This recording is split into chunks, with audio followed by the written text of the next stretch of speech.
Magandang buhay mga bata! Tara, samahan ninyo akong matuto kasama si Teacher Aika, your online teacher. Please don't forget to subscribe, like, share, and hit the notification bell for more videos. Thank you! Revised K-12 Curriculum, PE and Health, Grade 5, Quarter 2, Lesson 3. Our topic for today is about puberty-related myths and misconceptions and effects on physical activity participations.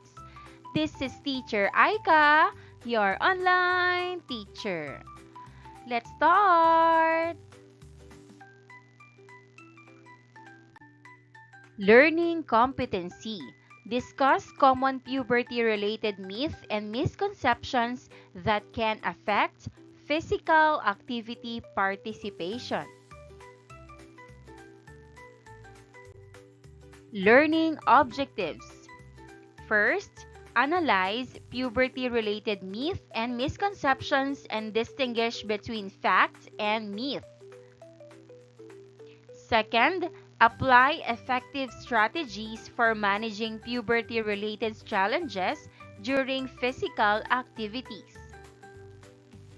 Third, realize the importance of maintaining physical activity during puberty by reflecting on the information in maintaining regular physical activity during puberty for overall health and well-being.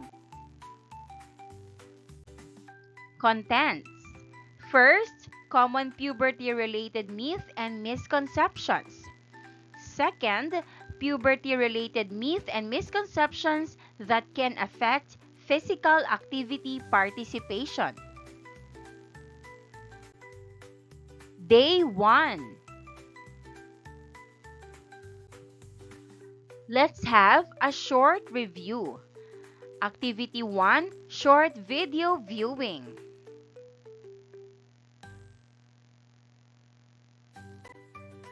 Questions after watching the short video. Number 1, what are 3 physical changes mentioned in the video that occur during puberty? Answer. The video says that during puberty, our skin becomes oily and we may get pimples. We also grow more hair in places like underarms and we start to sweat more, which can cause body odor. Number 2, do you agree with the suggestions on how to take care of your body discussed in the video? Answer, yes, I agree. Taking a bath, washing your face, and using deodorant are good ways to stay clean and fresh, especially when your body is changing. Number 3, have you experienced or currently experiencing the changes mentioned in the video? What did you do to look after your physical needs? Answer, yes, I have. I started getting a few pimples and sweating more. I take a bath every day, wash my face, and use deodorant to stay clean and healthy. Activity number 2, Marites. Mare, ano ang latest? Directions, answer each question, and share your personal stories. Number 1, have you heard any stories or rumors about puberty from friends or older siblings that you're not sure are true? What are they? Number 2, what do you think is the most confusing or mysterious thing about puberty that you've heard about or seen in movies or TV shows? Number 3, do you think there are any misconceptions about puberty that adults might have? What are these misconceptions? Let's try to answer. Number 1, have you heard any stories or rumors about puberty from friends or older siblings that you're not sure are true? What are they? Answer: yes, I heard from a friend that if you get a lot of pimples, it means you're not clean. But I'm not sure that's true because even clean people can get pimples during puberty. I also heard that your voice changes all at once like magic, but I think it happens slowly. Number two, what do you think is the most confusing or mysterious thing about puberty that you've heard about or seen in movies or TV shows?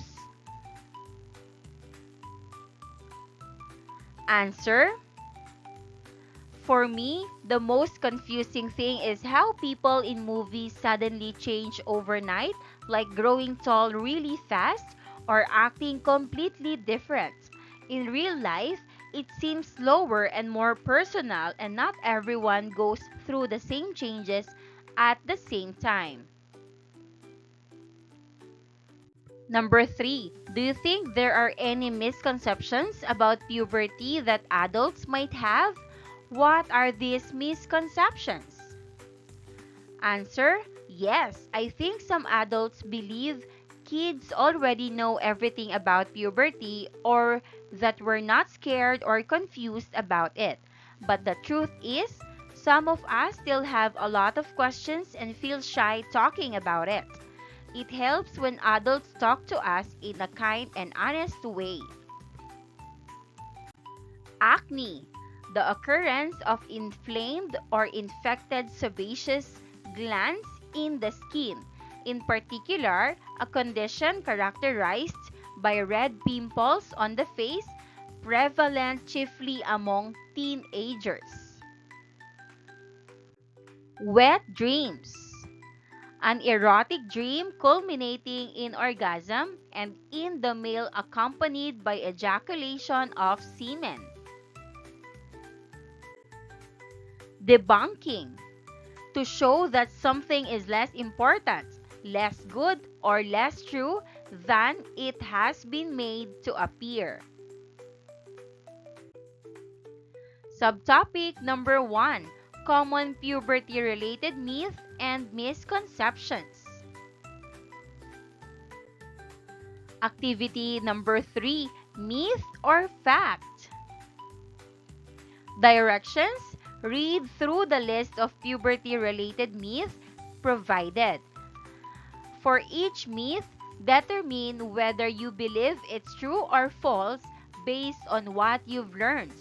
Then, share your own opinion about the myth. Explain why you agree or disagree with it. Using your own experiences or knowledge, remember to be respectful and considerate of different viewpoints. First, period blood is dirty. Answer: myth. I don't believe this because period blood is a natural body process. It's not dirty, it's just part of how the female body works. Second, boys and girls hit puberty at the same time. Answer: myth. I learned that girls usually start puberty earlier than boys, though it's different for everyone. Third, if a female has her period, she cannot exercise or do physical activity. Answer: myth. Girls can still exercise during their period if they feel okay. Some even say it helps with cramps.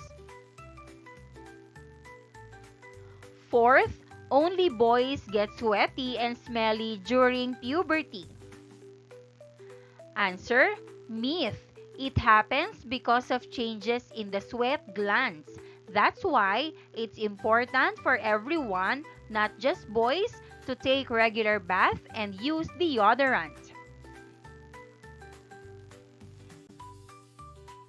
Fifth, wet dreams aren't normal.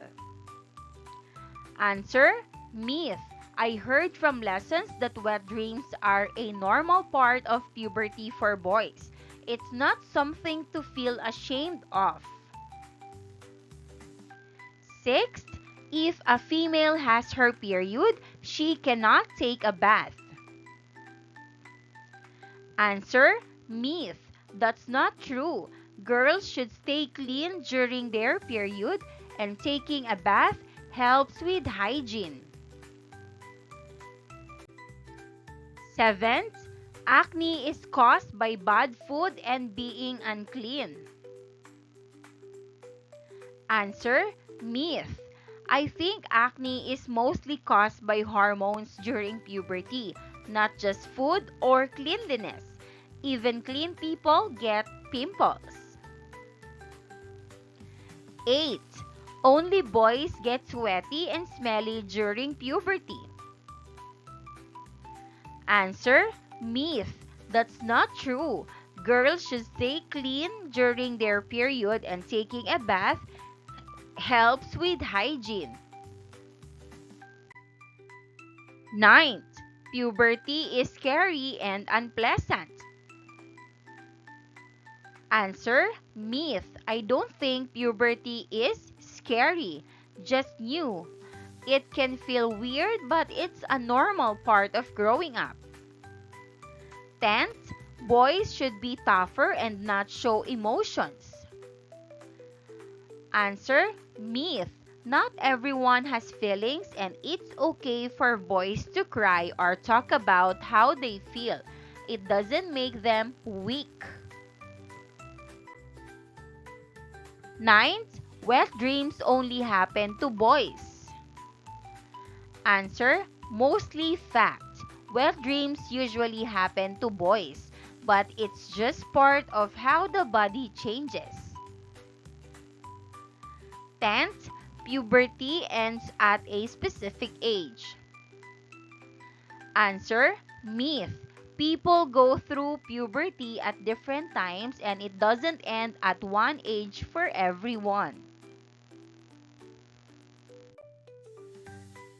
11th, puberty happens overnight. Answer, myth. It takes years. Changes happen slowly, like your voice getting deeper or growing taller. 12th, only boys' voices get deeper. Answer, myth. Boys' voices change more, but girls' voices also change a little during puberty. 13th, you will grow taller as soon as puberty starts to hit. Answer, myth. Growing taller happens during puberty but not right away. Everyone's body is different. 14th, puberty means you won't like your parents anymore. Answer, myth. Puberty might make you feel more emotional or want space, but it doesn't mean you'll stop loving your parents. Developing a better knowledge of this critical stage in human development, navigating puberty is a transforming journey marked by physical, emotional, and social changes that signal the shift from childhood to adulthood. However, throughout this important time of progress, there are many myths and misconceptions that may hinder understanding and lead to confusion. In this lesson, we'll look at common misunderstanding about puberty and shine light on the reality behind the shifts that teenagers go through. By refuting these stereotypes to bring clarity and control, ensuring that young people embark on this journey with appropriate information and confidence, we dispel the myth and surrounding puberty. Worked example, group activity. Considering the impact of misinformation on topics like puberty, working by group, list 5 ways on how we can promote awareness and misunderstanding of the facts while dispelling myths in our community, especially about puberty. Debunking puberty myth. Myth: period blood is dirty. Fact: period blood is the same to blood from a nosebleed or cut. It is a normal bodily function for females. Various individuals believe that period blood is dirty and menstruation is taboo in various cultures. Menstrual blood, however, is not unclean or toxic, as is commonly believed. Unless a person has a blood-borne illness, menstruation blood is not harmful.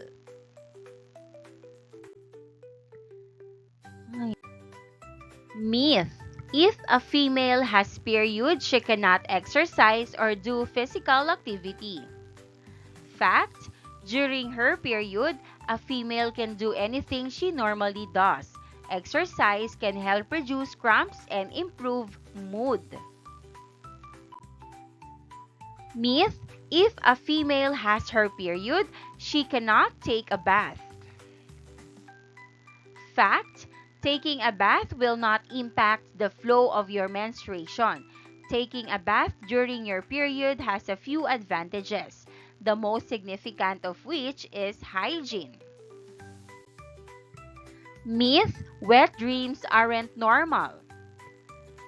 Fact: wet dreams, also known as nocturnal emissions, occur when persons ejaculate or discharge vaginal secretions while sleeping. They are entirely normal. Wet dreams are not indicative of a health concern and do not cause any harm. Myth: acne is caused by bad food and being unclean. Fact: although maintaining good hygiene and having a healthy diet are always vital, hormonal changes during adolescence can make acne inevitable. These hormones cause the sebaceous glands to produce more sebum as the body grows, sometimes to the point of overactivity. Acne can result from oil-clogged pores caused by excess sebum. If acne or pimples are making you feel uncomfortable or self-conscious, speak with a doctor or a trusted adult. Myth: only boys get sweaty and smelly during puberty. Fact: throughout adolescence, hormonal changes cause people of all genders to produce more perspiration. Not only do your sebaceous glands start to secrete oils, but these oils are also a special favorite of germs that cause odors. Myth: puberty is scary and unpleasant. Fact: puberty does not have to be a scary experience, and it can be beneficial. Learning about puberty so that you understand what's going on with your body can help you avoid feeling scared or overwhelmed. Many people may look forward to becoming taller or just growing up. Myth: boys should be tougher and not show emotions. Fact: the assumption that boys should be quiet and not express emotion is negative and irrelevant. Boys experience a wide range of emotions during puberty, and it is critical for them to feel comfortable expressing themselves and getting help when necessary. Myth: wet dreams only happen to boys. Fact: while wet dreams, also known as nocturnal emissions, are more common in boys, they can also occur in girls. They're a natural part of puberty and are caused by hormonal changes. Myth: puberty ends at a specific age.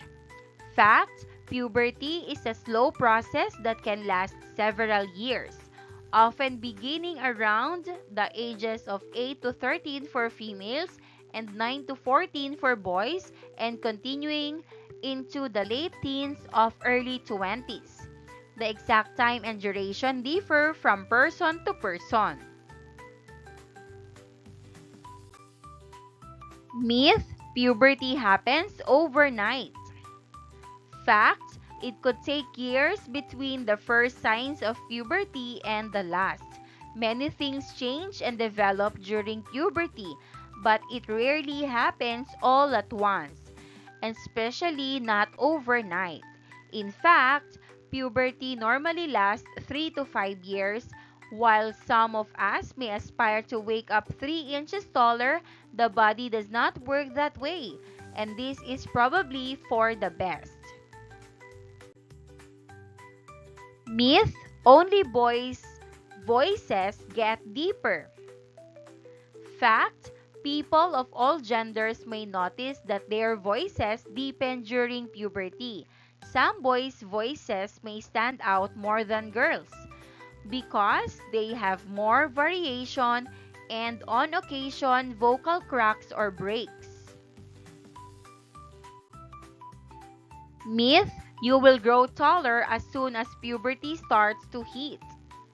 Fact: puberty does not happen all at once. It occurs in stages. Puberty is frequently characterized by many growth spurts. Some people might be delighted to grow taller and it will happen, but it might not happen at the start or at the same time as other developments. Myth: puberty means you won't like your parents anymore. Fact: true. Puberty is frequently a time when young people begin to seek and establish identities outside of their familial relationships. They'll want to test their own beliefs and solve challenges on their own. This is due in part to hormonal changes in the brain. Puberty isn't just physical. However, this does not imply that all or even the majority of young people will suddenly despise or refuse to spend time with their parents. They'll still need their parents' help and support. To give teenagers the confidence and understanding they need to manage puberty, it is crucial to clarify these myths and misconceptions with real information.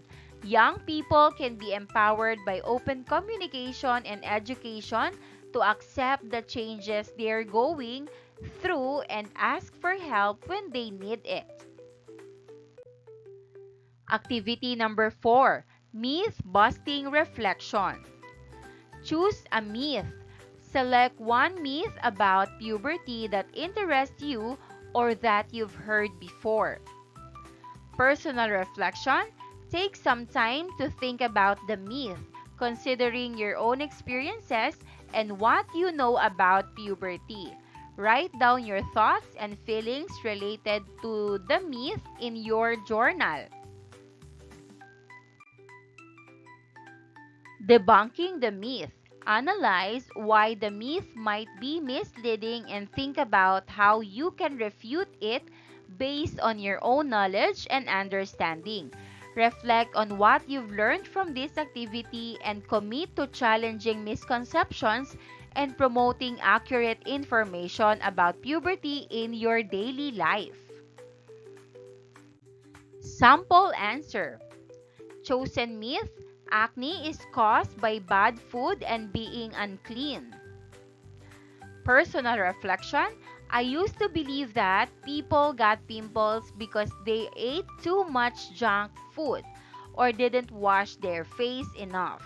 I felt worried because I got a few pimples even though I always take a bath and eat healthy most of the time. I wondered if I was doing something wrong. Debunking the myth. Now I understand that acne is mostly caused by hormones during puberty, not just from food or being dirty. Even clean and healthy kids can get pimples. Washing helps, but it doesn't stop it completely. This myth is misleading because it can make people feel ashamed, even when they're doing nothing wrong. And that wraps up today's lesson. If you enjoyed this video and want to see more content like this, don't forget to hit the subscribe button and ring the bell so you never miss an update. Thanks for tuning in.